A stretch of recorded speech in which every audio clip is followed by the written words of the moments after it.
कभी किसी दस्तक को हल्के में मत लेना। क्या पता अगली बार वो तुम्हारा नाम पुकारे। आप सुन रहे हैं सुनील श्रीवास्तव डरावनी हवेली हिंदी स्टोरी, जहां डर की हर कहानी सच्चाई से टकराती है। अगर आप नए हैं तो चैनल को सब्सक्राइब करें और बेल आइकन दबाएं, क्योंकि अगली चीख शायद आपकी हो। कहानी शुरू होती है, लेकिन एक बार फिर सोच लो, क्या तुम सच में तैयार हो डर की आखिरी दस्तक सुनने के लिए? अगर आप कभी पहाड़ों की तन्हा वादियों में गए हैं तो जानते होंगे वहां का सन्नाटा कितना गहरा होता है। और अगर उस सन्नाटे में किसी की दस्तक गूंज जाए तो वो सन्नाटा चीख बन जाता है। मेरा नाम नीता है।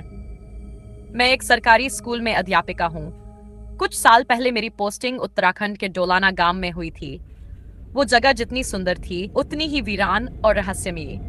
जब पहली बार मैं वहां पहुंची तो गांव वालों की निगाहें मेरे चेहरे से ज्यादा मेरे कंधे पर पड़े बैग पर थी, जैसे उन्हें यकीन नहीं हो रहा हो कि मैं वाकई यहाँ रहूंगी। मुझे जो क्वार्टर मिला था वो एक पुराना सीलन भरा कमरा था।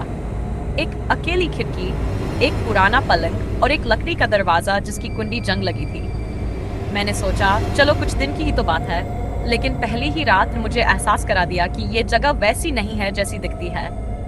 रात के ठीक 2:15 पर दरवाजे पर दस्तक हुई। टप टप। मैंने दरवाजा खोला, बाहर कोई नहीं था। सोचा हवा होगी। अगली रात फिर वही दस्तक, बिल्कुल उसी समय 2:15। इस बार दस्तक के साथ धीमी सी फुसफुसाहट भी सुनाई दी। मैंने दरवाजा खोला। सामने कुछ नहीं, लेकिन जमीन पर गीले पैरों के निशान थे। मैं कांप गई। मैंने जानबूझकर गांव वालों से कुछ नहीं कहा, सोच रही थी ये मेरा वहम होगा। लेकिन तीसरी रात जब दस्तक हुई तो वो सिर्फ दरवाजे पर नहीं थी। खिड़की, दीवार और फर्श पर भी किसी ने जैसे एक साथ कई जगहों से खटखटाया हो। कमरे में रखा आईना अपने आप नीचे गिरकर टूट गया। उस टूटे आईने के टुकड़ों में मैंने खुद को देखा, लेकिन मेरा चेहरा वैसा नहीं था। मेरी आंखें सुर्ख थी, होंठ फटे हुए और माथे पर काली राख लगी थी। मैं पीछे हटी और जोर से चिल्लाई, लेकिन आवाज गले में ही अटक गई। सुबह गांव की एक बूढ़ी औरत मेरे पास आई। उसने बिना कुछ पूछे कहा, जिसने दस्तक सुन ली उसकी जिंदगी अब उसकी नहीं रहती। मैंने पूछा, ये सब क्या है? उसने बताया, ये स्कूल पहले भी एक मास्टरनी को मिला था। 3 रातों तक उसे भी दस्तकें सुनाई दी थी और चौथी रात वो पेट से लटकी मिली। वो मरना नहीं चाहती थी, लेकिन आत्मा को अपना जिस्म देना पड़ा। मैं डर के मारे रात को सोना छोड़ चुकी थी, लेकिन चौथी रात जब मैं दरवाजे के पास बैठी थी तो अचानक वो खुल गया अपने आप।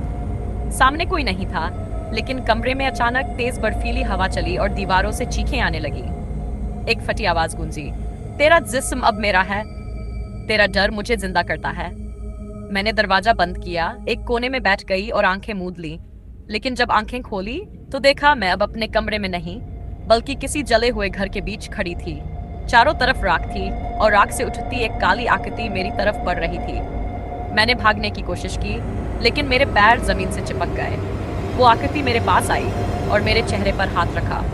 उसका हाथ बर्फ की तरह ठंडा था, लेकिन फिर अचानक वो गर्म हो गया। इतना गर्म कि मेरी त्वचा जलने लगी। अगली सुबह मुझे जंगल के पास बेहोश पाया गया। गांव वालों ने बताया कि मेरा कमरा रात में जल गया था, लेकिन वहां आग का कोई निशान नहीं था। कोई भी कारण नहीं मिला। मैंने उसी दिन ट्रांसफर की अर्जी दी, लेकिन जब दिल्ली लौट आई तो सब कुछ सामान्य नहीं हुआ। आज भी कभी कभी रात को ठीक 2:15 पर मेरे नए घर की दीवार पर दस्तक होती है। टप टप टप। मैं दरवाजा नहीं खोलती, बस कांपती रहती हूँ, क्योंकि अब मुझे पता है वो जो आत्मा है वो अब मेरी नहीं, मैं उसकी हूँ। उसने एक बार डर को महसूस कर लिया, वो कभी अकेला नहीं रहता।